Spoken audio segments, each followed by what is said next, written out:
So welcome, John. Thank you. My name is John, and I am a professional pilgrim.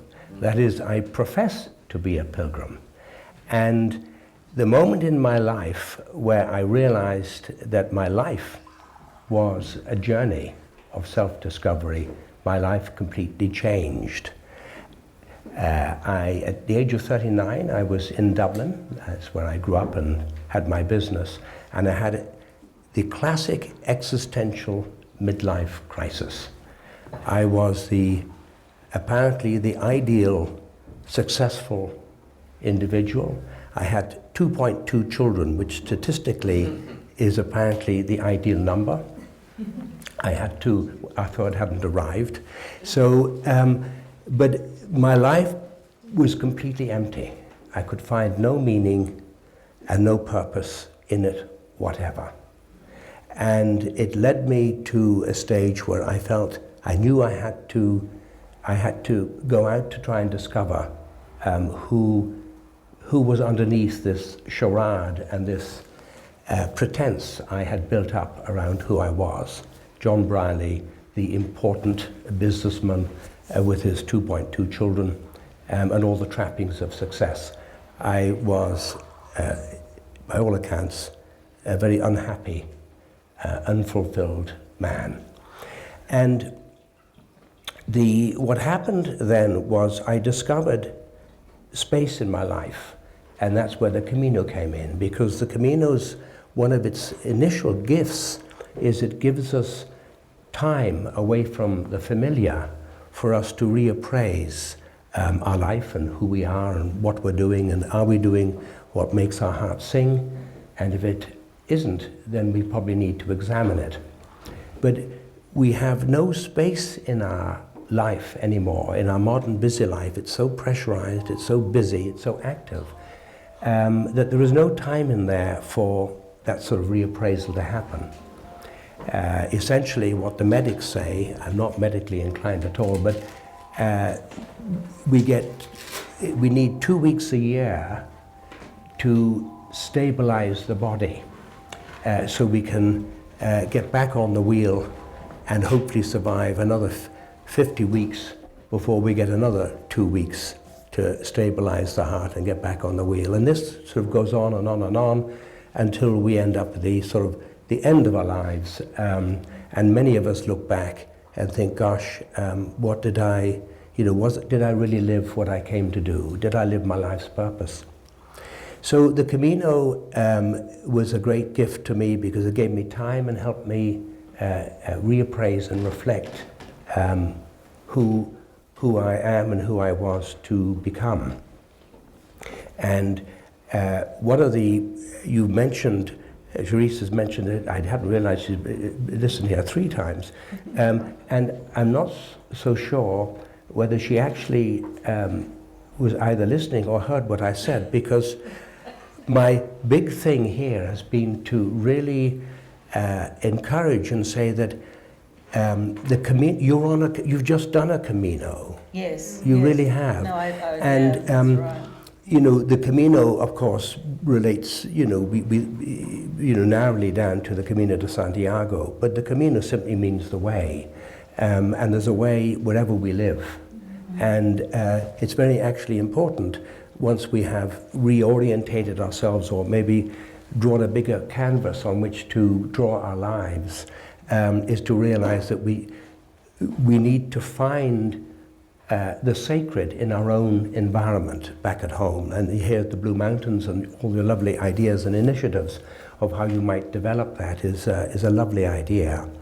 And I don't know whether, Chris, you're in a position to show your beautiful credenzial, whether you have it there, or maybe you could show it at tea break, but Chris has created a beautiful credenzial, which is a Pilgrim Passport that you need to travel with if you're walking the Camino, because that then entitles you to stay at the pilgrim hostels along the way, because they're trying to preserve the route for those people who are on a journey of self-discovery, on a pilgrimage, on a spiritual journey.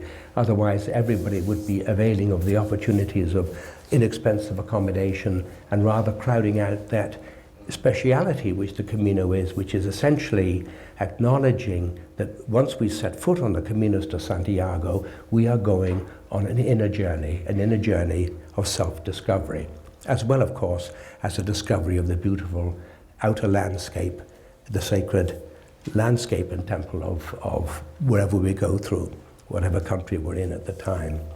So because of what we're running here with Chris, and because of the sort of timing, I would like to just go through very briefly it was suggested the sort of 7 themes I've been talking about in the Caminos, just to give you a little flavour, so that after the break, when we've had a bit of a break in maybe half an hour's time, we can come back and then you can ask whatever aspect of that, if you like, smorgasbord that I'll paint, that you would like to delve into a little bit deeper, or something else that really interests where you are or what you want to hear, because I don't pretend to be, you introduce me as well, actually there is a wise being in me which I'm beginning to discover, but I realize that wise being is in all of us, and I think that's part of the self-discovery, is that there is a wise being in every one of us.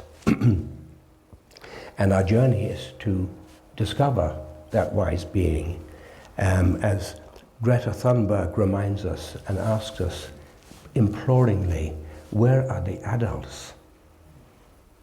Never mind the elders. We have to find our eldership and our wisdom, because unless we do, we're not going to find the solutions to all the myriad problems that confront us.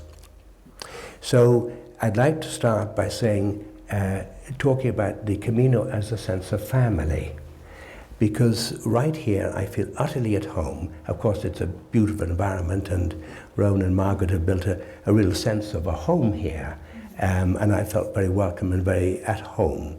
But I feel, and when I look around the room, I really feel you are part of my family, and whether you feel I'm part of yours or not, I am, and you can't get rid of me. I am part of your family, and you're part of mine. And the thing about family is, once we recognize that we are family, actually there's nothing we can do about it. We're stuck with that. Friends you can leave behind, but not family.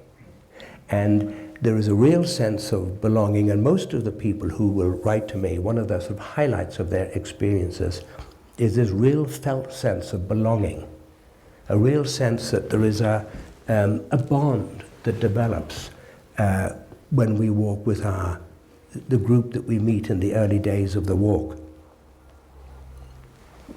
You've even referred to it, some of you who've done the 5 days in the Blue Mountains, how suddenly you've got already after 5 days in walking the Blue Mountains, there's a tremendous sense of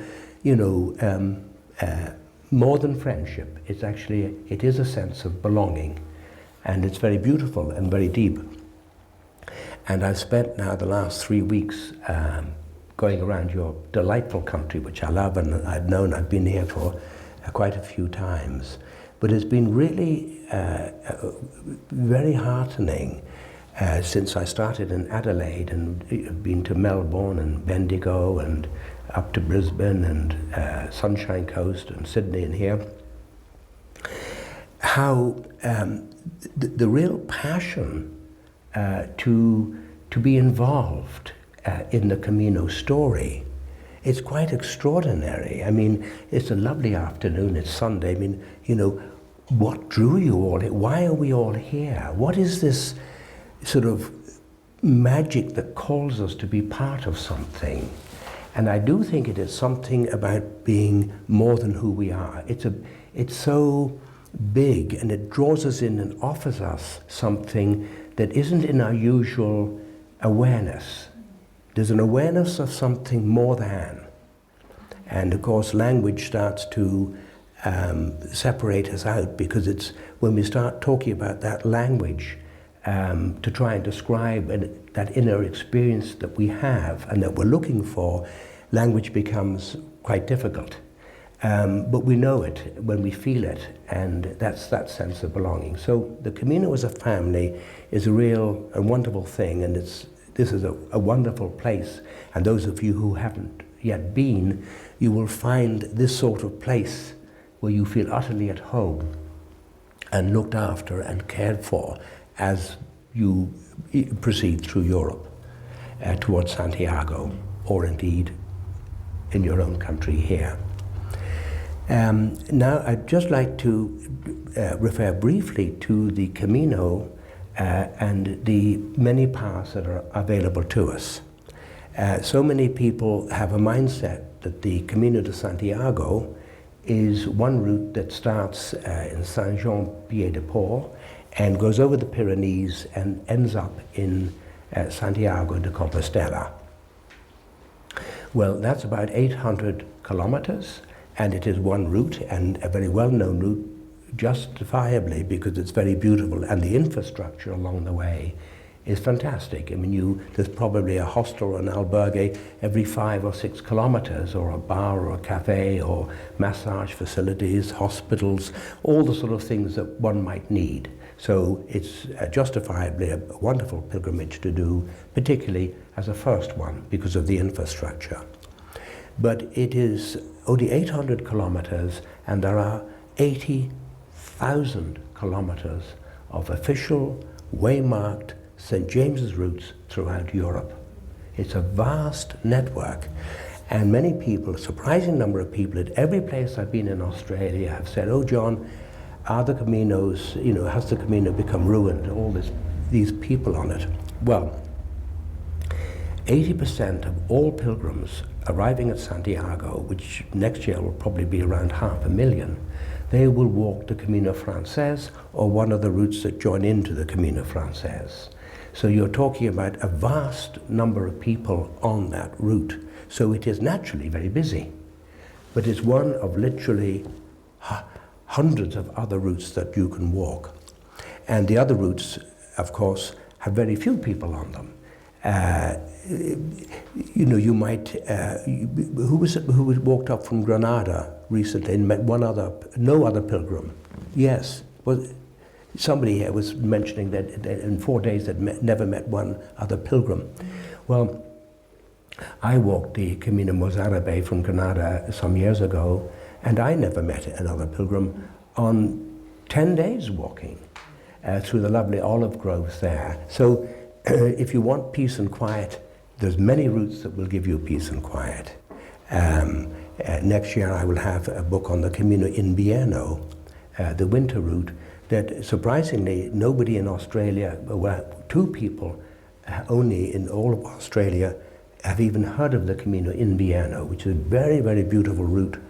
And along that route is a place called Monforte de Lemos, and if you start there, it's the same distance from Santiago as Sarria, so to entitle a pilgrim to Compostela. And last year, 250,000 people went through Sarria, and 72 started from Monforte de Lemos. So it gives you sort of an idea of just how vast and broad and the possibilities that exist. However, a little caveat there, that if you are considering walking one of the more remote routes, like the Camino Invierno, for instance, be mindful that with that small number of people going through, the facilities are naturally very limited, because who's going to provide albergues every 5 kilometers if you've got 72 people walking, a year? So it won't. So if you're walking one of the more remote routes, you become sort of a pioneering pilgrim. So you need to be, brave. Yeah. Thank you. Probably a good word to say, and strong, and have resources and abilities. Now they're all very well waymarked, so you won't get lost if you're paying attention to the route. But just that little caveat to remember that.